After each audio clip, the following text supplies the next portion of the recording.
उरई में आयोजित किया गया है। इस सभा का कुशल संचालन कर रहे हमारे संचालक महोदय और मंच पर आसीन उत्तर प्रदेश कांग्रेस कमेटी के संगठन सचिव भाई अनिल यादव जी, प्रांतीय अध्यक्ष और विधायक श्री वीरेंद्र चौधरी जी, इस प्रांत के प्रांतीय अध्यक्ष हमारे बड़े भाई श्री अनिल यादव जी, हमारे बीच में इस कार्यक्रम को सफलपूर्वक संपन्न कराने के लिए दिन रात मेहनत करने वाले ओबीसी कांग्रेस के राष्ट्रीय संयोजक भाई हमारे राहुल प्रजापत जी और हमारे जिला अध्यक्ष तथा हमारे मंच पर बैठी श्रीमती खाबरी जी सहित पूर्व कांग्रेस पार्टी के जिला अध्यक्ष, वर्तमान जिला अध्यक्ष और मंच पर आसीन सभी साथियों, मैं आप सबका स्वागत वंदन करता हूं। हमारे सामने पिछड़े वर्ग के हमारी माताएं, बहनें, बड़े बुजुर्ग और युवा साथी उपस्थित हैं। आज आपके जनपद में जो यह सम्मेलन हो रहा है, हम लोग उत्तर प्रदेश के सभी मंडलों में पिछड़े वर्ग का सम्मेलन आयोजित कर रहे हैं। इस सम्मेलन को करने के पीछे हमारे नेता राहुल गांधी जी, हमारे नेता मल्लिकार्जुन खड़गे जी, हमारे नेता प्रियंका गांधी जी की मंशा है कि सामाजिक न्याय की बात घर घर होनी चाहिए, हर सभा हर गोष्ठी में होनी चाहिए।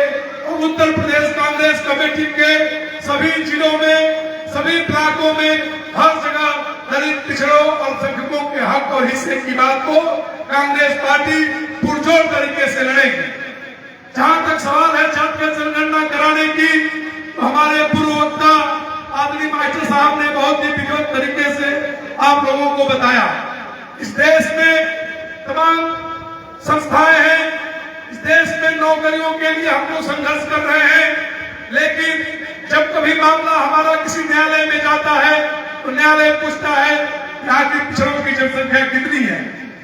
मोटे तौर पे कुछ वक्ता बताते हैं कि पिछड़ों की आबादी 54% है, कुछ हमारे समाज में वक्ता है, कुछ हमारे लोग हैं वो कहते हैं कि 60% है, लेकिन जो आंकड़ा है, जो सरकारी आंकड़े होने चाहिए वो हमारे पास नहीं है।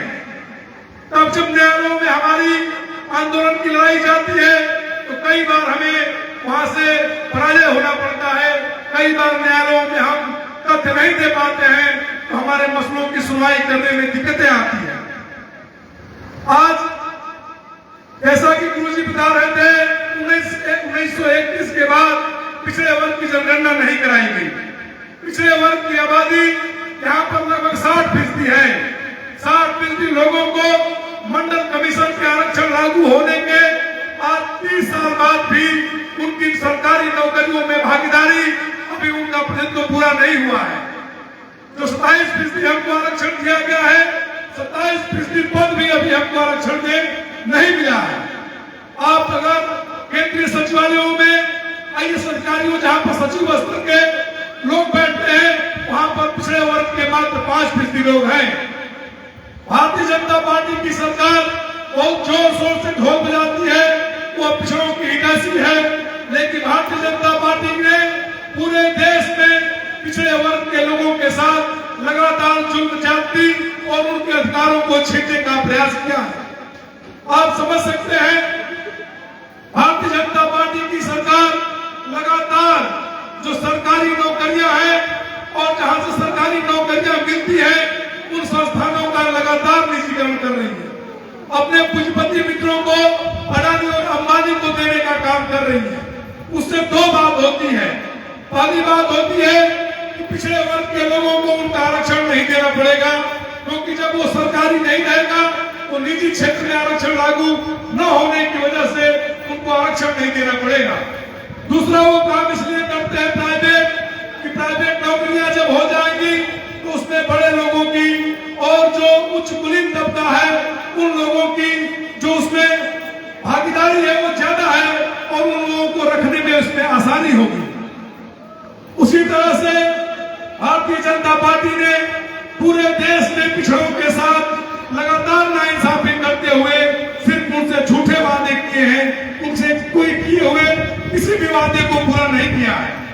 भारतीय जनता पार्टी ने उत्तर प्रदेश के हमारी पिछड़ी जातियों के सभी जातियों में जब भारतीय जनता पार्टी के नेता जाते थे तो अगर वो प्रजापत बिरादरी में गए तो बताते थे कि इस बार उत्तर प्रदेश में हम प्रजापत बिरादरी का मुख्यमंत्री बनाएंगे। हमारे कुशवाहा भाइयों के बीच में गए, साकी सैनी मौर्य के बीच में गए तो बताते थे कि इस बार उत्तर प्रदेश में भारतीय जनता पार्टी किसी मौर्य या कुशवाहा को मुख्यमंत्री बनाएगी। उसी प्रकार से जब पूर्वी बिरादरी के बीच में जाते थे तो बताते थे कि मुख्यमंत्री हमारा पूर्वी बिरादरी का बनेगा। इसी तरह पिछड़े वर्ग की सभी जातियों के लोगों को यह भ्रम में रखा गया कि उनकी बिरादरी का मुख्यमंत्री बनाएंगे। लेकिन आपने देखा, जैसा कि राहुल भाई ने बताया भी, उत्तर प्रदेश में जब सरकार बनने की बात आई तो महंत योगी आदित्यनाथ का कहीं नाम नहीं चल रहा था, लेकिन भारतीय जनता पार्टी ने उनको मठ से उठाकर मुख्यमंत्री बना दिया और पिछड़े वर्ग का पूरा वोट लेके पिछड़े वर्ग के लोगों के खिलाफ भी काम करने लगी। यहाँ पर तमाम अध्यापक लोग बैठे हैं। अभी बेसिक शिक्षा परिषद की भर्ती हुई उत्तर प्रदेश में, जिसमें 78,000 भर्तियां हुई। उसमें पिछड़े वर्ग के 18,000 लोगों की नौकरियां उनको आरक्षण न लागू करके छीन लिया गया और हमारे पिछड़े और दलित वर्ग के लड़के लगातार लखनऊ की सड़कों पे आंदोलन करते रहे और माननीय मुख्यमंत्री योगी आदित्यनाथ की पुलिस बंदूकों से उनके ऊपर गोलियां चलाने तक का काम किया। मैं ये बात इसलिए कह रहा हूं कि पिछड़े वर्ग के जो नेता भारतीय जनता पार्टी में आज है, उनकी हैसियत नहीं है वो भारतीय जनता पार्टी और आरएसएस के खिलाफ अपने वर्गीय हितों की बात कर सके। भारतीय जनता पार्टी के नेता अपने अपने जातियों के लोडर हो गए हैं। जैसा कि कुछ दिन पहले आपने सुना होगा, भारतीय जनता पार्टी ने आज लगातार प्रयास कर रही है कि जो अन्य दलों में पिछड़े वर्ग के नेता है, दलित वर्ग के नेता है, उनको तोड़कर अपने पार्टी में मिलाने का काम कर रही है।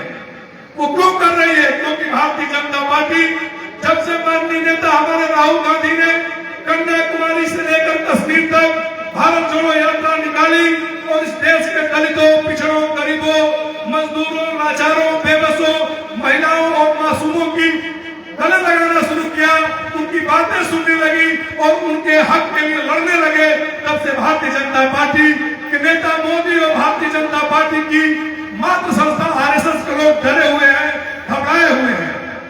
जब हमारे नेताओं ने मिलकर पूरे देश के विपक्ष को एकजुट किया तो भारतीय जनता पार्टी के नेता जो कहते थे कि मोदी जी शेर हैं, अकेले चलते हैं, उन्होंने 38 छोटे छोटे दलों को बुलाकर बैठक किया।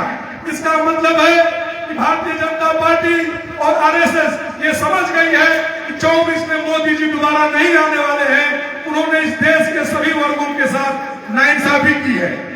हमें जरूरत है, हमारे नेता राहुल गांधी लगातार गरीब लोगों की लड़ाई लड़ रहे हैं, लगातार इस देश की कौमी एकता को बचाए और बनाए रखने की लड़ाई लड़ रहे हैं। इस देश के पिछड़े वर्ग के वर्गीय हितों की पूर्ति करने के लिए वो चाहे जाति जनगणना कराने की बात हो, चाहे आरक्षण देने की बात हो, चाहे भागीदारी देने की बात हो और चाहे जैसा कि राहुल भाई ने बताया कि रायपुर अधिवेशन में कांग्रेस पार्टी ने यह तय किया है कि संगठन के सबसे छोटे पद से लेकर और जो हमारी कांग्रेस पार्टी की सबसे बड़ी संस्था सीडब्ल्यूसी है वहां तक हम 50% भागीदारी इन पिछड़े वर्गों के लोगों को देंगे। साथियों, भारतीय जनता पार्टी जिन लोगों की पार्टी है, जिस चरित्र की पार्टी है, जिन धन्ना सेठों की पार्टी है, उन्हीं से आपकी जमीन पर लड़ाई है। ये बात आपको याद रखना होगा, अन्यथा भारतीय जनता पार्टी और आरएसएस चाहती है कि इस देश की बहुसंख्यक गरीब आबादी जो दलित है, जो पिछड़ा है, जो वंचित है, जो अल्पसंख्यक है, उनको फिर 1990 के पहले के हाल में ले चले। इसलिए हम समाज के जागरूक लोगों से अपील करते हैं, इस बुरे दौर में हमें कांग्रेस के साथ खड़ा होना चाहिए। कांग्रेस का इतिहास रहा है, जब अंग्रेजों से लड़कर यह देश आजाद हुआ तो डॉक्टर भीमराव अम्बेडकर कहा करते थे, इस देश में सिर्फ हम अंग्रेजों के गुलाम नहीं हैं, इस देश में दोहरी गुलामी है। उस दोहरी गुलामी से मुक्त कराने के लिए कांग्रेस पार्टी ने यहाँ पर अस्पृश्यता निवारण एक्ट ले आई। कांग्रेस पार्टी ने संविधान के प्रस्तावना में लिखा कि हम भारत के लोग भारत को एक संपूर्ण प्रभुत्व संपन्न समाजवादी पंथ निरपेक्ष राज्य बनाएंगे, सभी वर्गों को सामाजिक, आर्थिक और राजनीतिक न्याय करेंगे। उसी अवधारणा को फलीभूत करते हुए कांग्रेस पार्टी ने संविधान सभा से ही पारित कराकर दलित लोगों को आरक्षण किया। उसके बाद धारा 340 के तहत जिसकी बात 340 की जो बात कर रहे थे हमारी नेता इंदिरा गांधी, और के जमाने में मंडल कमीशन की रिपोर्ट आई थी, हालांकि वो नहीं रही। उसके बाद मंडल कमीशन की रिपोर्ट वीपी सिंह ने लागू किया। लेकिन जैसा कि हमारे संबोधन कर रहे हमारे साथी ने बताया कि पहली नौकरी अगर मिली थी ओबीसी कोटे से, वो कांग्रेस की सरकार में विभिन्न सिंह राव के समय में मिली थी। उसी तरह से जब केंद्रीय विश्वविद्यालयों में, जैसा कि राहुल भाई बता रहे थे कि आरक्षण की बात हुई, तो माननीय अर्जुन सिंह उस समय मानव संसाधन विकास मंत्री थे। हम लोग इलाहाबाद विश्वविद्यालय में पढ़ने आए थे। हम लोग उनके बुलाने पर ताल कटोरा स्टेडियम में एक आंदोलन किए थे। उसके बाद पूरे देश के उच्च संस्थानों में आरक्षण किया गया। कांग्रेस पार्टी इस देश में, मैं ये कहना चाहता हूं कि सामाजिक न्याय की जननी है, समाजवाद की जननी है, पंथ निरपेक्षता की जननी है। और कांग्रेस पार्टी का मानना है कि गैर बराबरी को खत्म करके इस देश में समतामूलक समाज की स्थापना करना है, जिसकी पैरोकारी सर छोटू राम जी करते थे, बाबा भीमराव अम्बेडकर करते थे, कर्पूरी ठाकुर करते थे, समाधान निषाद जी करते थे।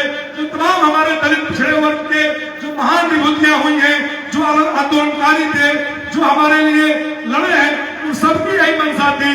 और आज कांग्रेस पार्टी पुनः इस देश में गैर बराबरी को खत्म करने के लिए, जैसा कि राहुल जी बार बार कहते हैं कि मोदी ने 9 सालों में क्या किया है, मोदी ने 9 सालों में रेल, गेल, भेल, सेल, जितनी सरकारी हवाई जहाज सबको प्राइवेट हाथों में दिया है।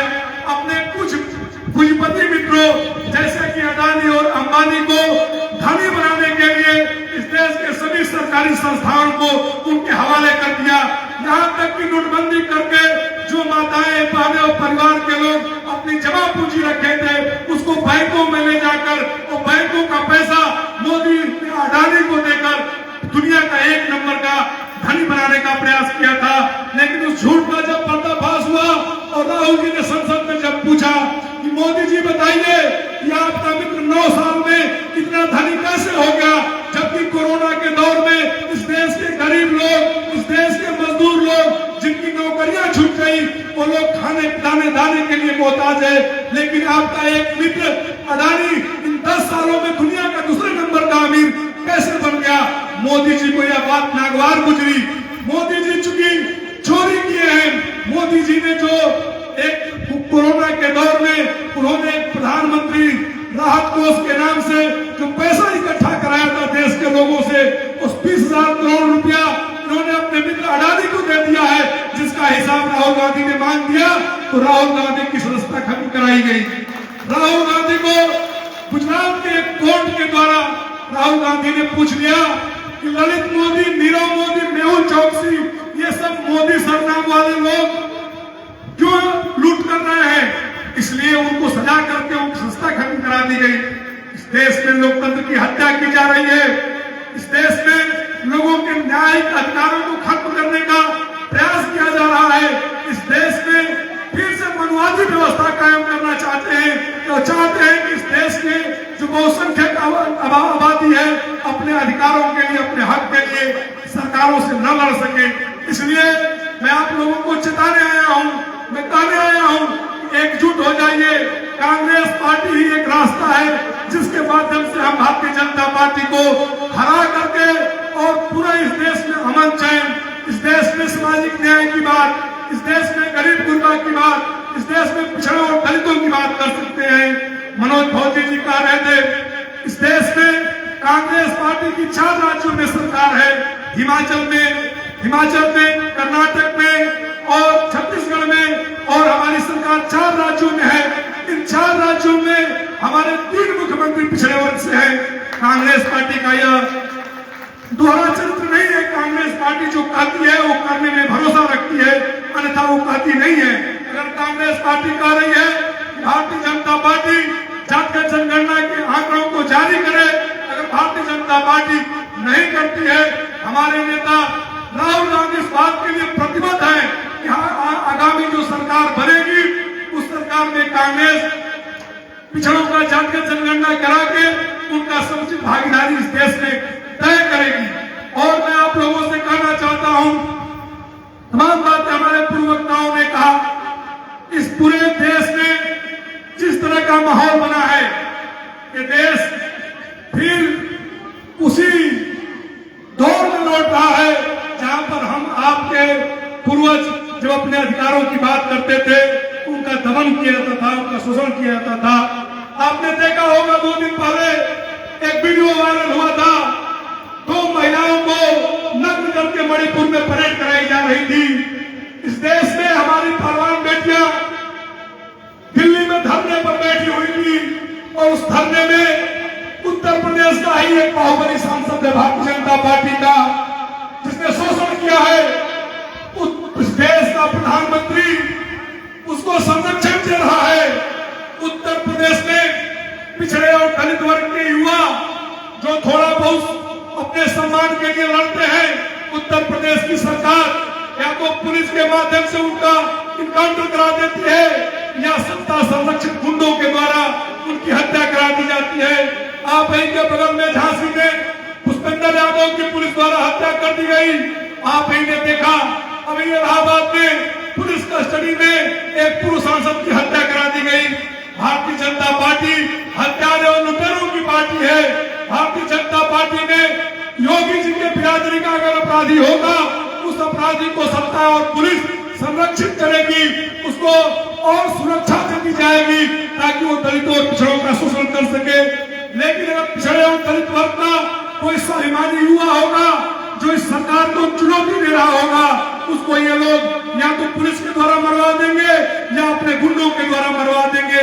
इसलिए मैं कहना चाहता हूं कि हम सब अपनी पीढ़ियों के लिए और अपने हक के लिए, अपने परिवार के सुरक्षा के लिए भारतीय जनता पार्टी को हटाकर इस देश में कांग्रेस को लाएं, तभी जाकर हम सामाजिक न्याय कर सकते हैं और बहुसंख्यक लोगों की बात कर सकते हैं। एक बात करके मैं खत्म करना चाहूंगा, विगत हम 10 सालों से देख रहे हैं उत्तर प्रदेश में हमारे विधायकों की संख्या कितनी भी हो, हमारे सांसद कम भले हो, उत्तर प्रदेश में जब भी किसी दलित के ऊपर, किसी महिला के ऊपर, किसी पिछड़े वर्ग के व्यक्ति के ऊपर या किसी मुसलमान के ऊपर जब भी किसी प्रकार का जुर्म हुआ है तो आपने देखा होगा हाथरस में एक दलित की बेटी को जब रात में जला दिया गया तो हमारे नेता राहुल गांधी ने हाथरस आकर उस परिवार से मिले। एक वाल्मीकि परिवार की महिला, एक वाल्मीकि परिवार के सफाई कर्मचारी की जब पीटकर हत्या कर दी गई तो आगरा में हमारे नेता प्रियंका गांधी गई। सीएए एनआरसी के जब आंदोलन चल रहा था तो आजमगढ़ से लेकर और गाजियाबाद तक जहां भी मुसलमान लोगों के साथ पुलिस ने जाति की, आजमगढ़ प्रियंका गांधी गई, कानपुर गई, बिजनौर गई, मुरादाबाद गई, कभी वो लोग सत्ता से डरे नहीं। मैं कहना चाहता हूं आज अगर भारतीय जनता पार्टी और आरएसएस के खिलाफ अगर कोई लड़ रहा है तो मात्र राहुल गांधी लड़ रहे हैं, प्रियंका गांधी लड़ रही है और कांग्रेस का एक एक कार्यकर्ता लड़ रहा है। आपको ये जानकर हैरानी होगी कि उत्तर प्रदेश के जो अन्य दल थे हाथ पर हाथ रखकर बैठे हुए थे। हमारी नेता बहन मायावती जी हैं, अभी एक साथी रास्ते में बता रहे थे कि वो किसी ने कहा वो जेल जाने की डर से भारतीय जनता पार्टी के खिलाफ नहीं बोल रही है, उसके पक्ष में बोल रही है। तो उसने कहा कि मायावती जी का घर जाकर लखनऊ में देख लीजिए, उनकी जो बाउंड्री है वो जेल की बाउंड्री से ऊंची है और मायावती जी लगभग 9 साल से उसी में कैद हैं। जब अमित शाह कहते हैं और जब भारतीय जनता पार्टी के लोग बोलते हैं तो वो निकलती है, जब वो नहीं बोलते हैं तब वो उसी घर में रहती है।